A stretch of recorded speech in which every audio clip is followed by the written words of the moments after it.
capital Rangoon is under curfew as the country's military rulers try to end more than a week of mass protests against the country's military junta. Gatherings by more than 5 people are banned and the entire city has been declared a restricted area with armed soldiers in position in the city centre.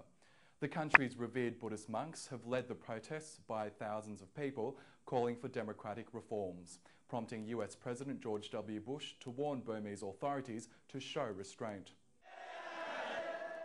This is a nation which has lost its fear.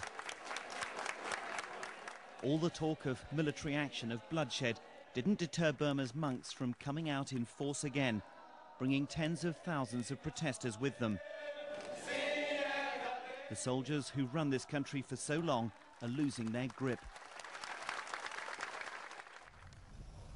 But tonight, the signs of an army crackdown.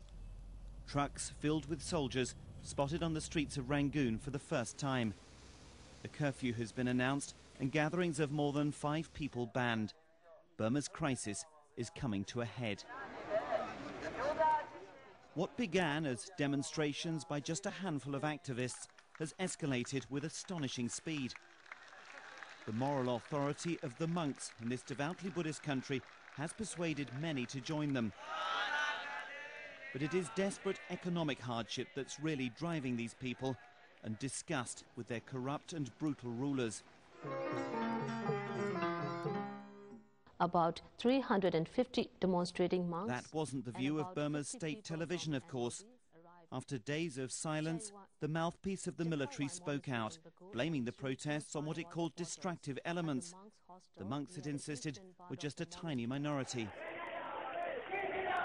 But the state no longer monopolizes the flow of information. Burma is a closed society, but new technology is opening it up.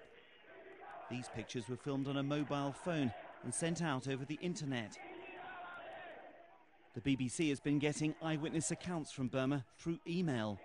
We're very happy because new light is coming to our country, says one. Another says, this is the time to fight for our freedom. We need help from the United Nations.